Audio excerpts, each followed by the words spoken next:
Hello everybody, welcome to the Finance Department's presentation of the Q1 2016 General Fund Activity Presentation. Today we'll take a look at the January through March 2016 activity as it compares to budget amounts and seasonal targets. We will also provide a full year outlook on the major categories. We'll take a quick look also at the Sanitary Sewer Fund and the Stormwater Fund revenue to see how they're doing as well. Revenues. Overall, general fund revenues are performing strong against expectations. Real estate taxes hit their collection targets with one major timing difference that I'll step into momentarily.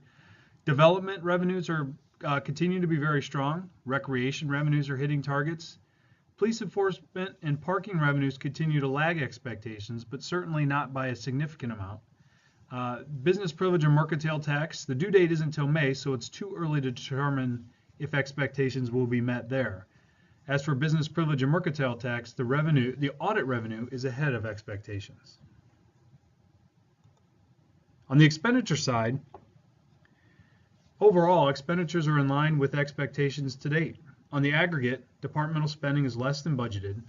The mild winter has saved hundreds of thousands in the highway department. Payroll and related costs are slightly below budget. We do have some large variances in some of the departments as a result of timing differences, and I'll step into those momentarily. And I would like to point out that legal expenses continue to be a concern in the operating budget.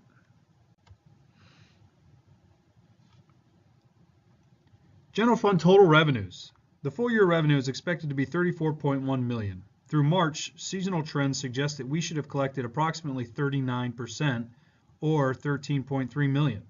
Year to date, we actually collected 36%, resulting in a 3% or $921,000 negative variance.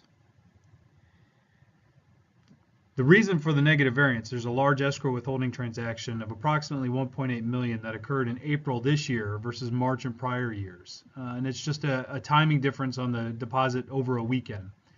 So that variance has already worked itself out. Based on that, our full year projection is that total general fund revenues are still on target. There are two significant dates to look forward to. Real estate taxes are due May 31st, and the business taxes are due May 15th. General fund expenditures. The full year general fund expenditures are budgeted at $33.8 million. Expected Q1 spend is 20% or $6.8 million, while actual expenditures through March are at 19% or $6.3 million, resulting in a positive variance of $473,000. As noted, some of the key points here are better than expected winter expenses. Payroll and related costs are under budget.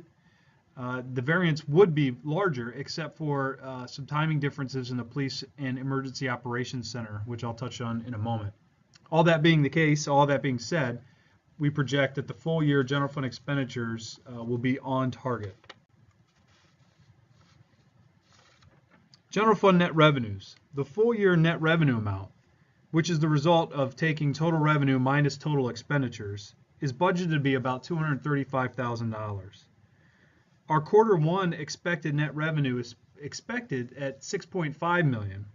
Actual net revenue at the end of the first quarter was $6.1 million, causing the negative variance of $448,000. Before we step through the key points, let's discuss quickly the projected cash flow for the general fund. The general fund has a beginning balance of roughly $8 million. In quarter one, as a result of the real estate tax collections, the cash balance will grow by the expected $6.5 million, or the actual growth this year was 6.1. The cash balance will continue to swell as the remaining real estate tax and business taxes are collected by the end of May. Then, from June through December, we'll spend down that cash balance. And by December, we expect that the ending general fund cash balance will be the $235,000, will be $235,000 higher than when we started the year, which is represented by the full year budget net revenue of $235 in the table. Now, touching on the key takeaways or the notes as to why we have the variance, it goes back to the $1.8 million escrow timing difference on the real estate taxes. Had that come in on time, that variance would not exist. It would actually be positive. So that being the case, our full year projection for net revenue is on target. Quickly drilling into the real estate taxes, the full year revenue is budgeted to be $12.4 million, which makes up about 36% of the total general fund revenue. Quarter one expectations are pretty consistent and predictable at 80%. However, as noted on the prior slide, due to the timing difference in the deposit of the escrow payment, we're showing a negative variance of $1.3 million.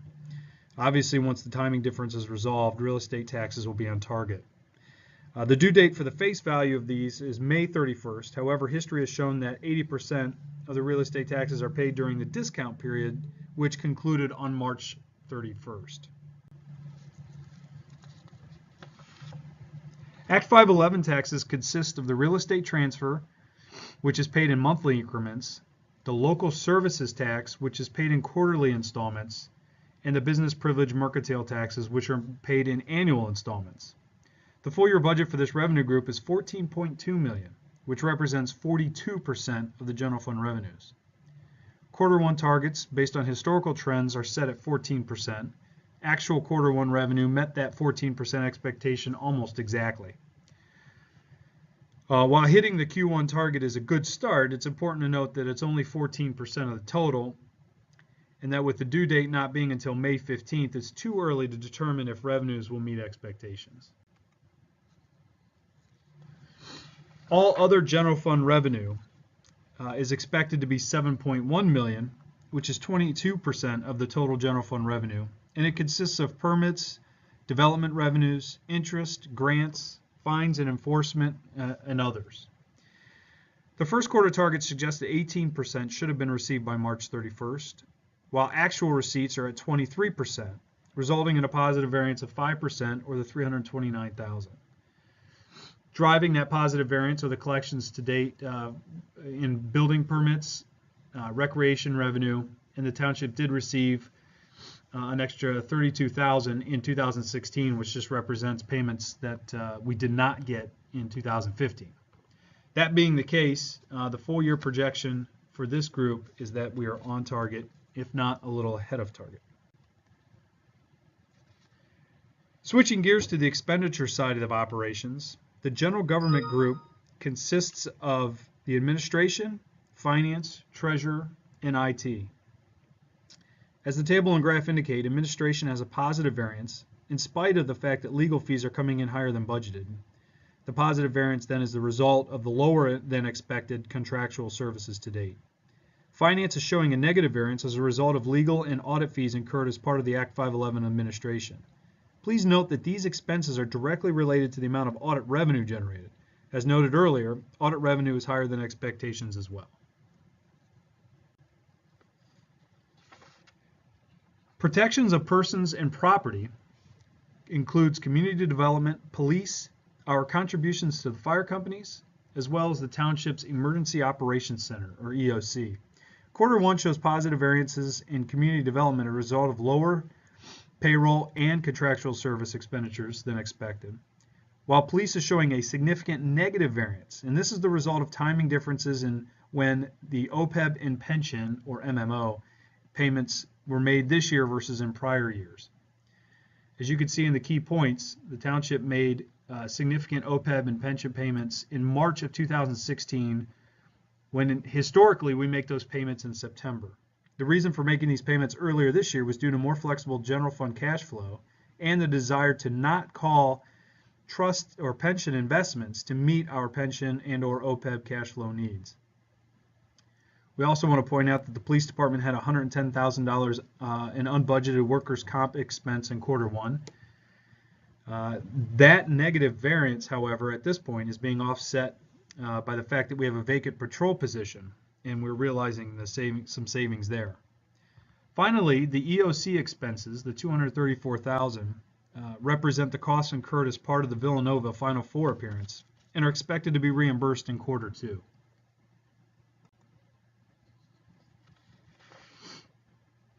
Taking a look at the Public Works group, it's actually in pretty good shape this time of year.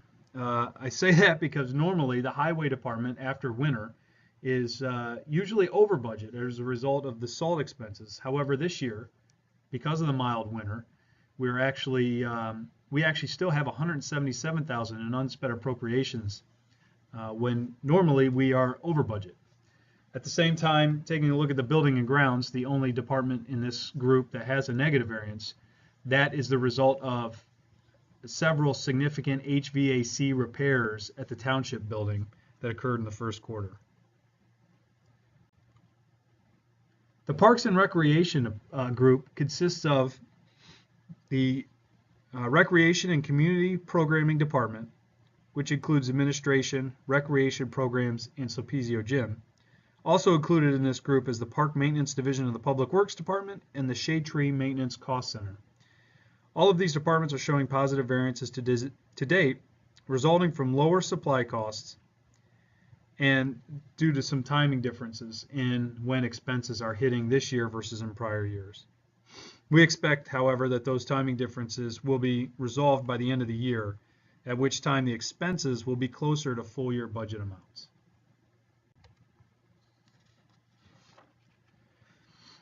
Finally, all other areas of the general fund expenditures include contributions to the library and other community organizations, which include the Wayne Arts Center, the Wayne Senior Center, Surrey Services, the Historical Society, contributions to parades, and a pass-through to Radnor Studio 21 of the Comcast cable franchise.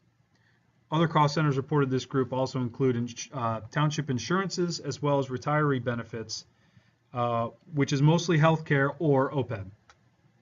The variance in the community organization group is due to a timing difference in the payments made in March this year versus April in prior years. With regard to the retiree benefit expense, due to an accounting change this year, we are now accounting for the OPEB expenses out of the OPEB trust versus in the general fund in prior years.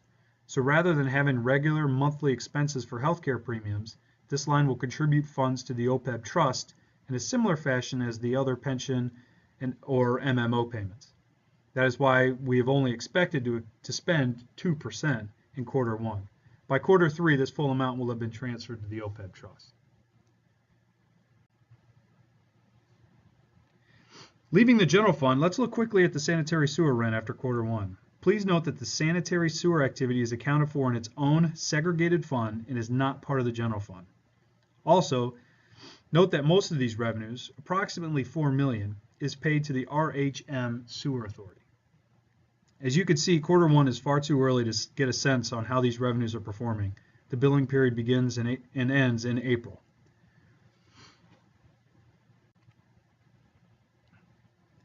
Finally, let's take a quick look at the stormwater fee. Similar to the sanitary sewer funds, the stormwater fee is accounted for completely separate of all other activity in its own segregated fund. The billing period for this fee was in January, so we know exactly how collections did this year. As it has for the 3 years in which the fee has existed, collections have met or exceeded expectations. So we would like to thank you for your time in watching this presentation. We hope that you found the information useful. If you should have any questions or suggestions for improvement, please don't hesitate to contact the Finance Department. Until next time, thank you for the opportunity to serve Radnor Township. Take care, everybody.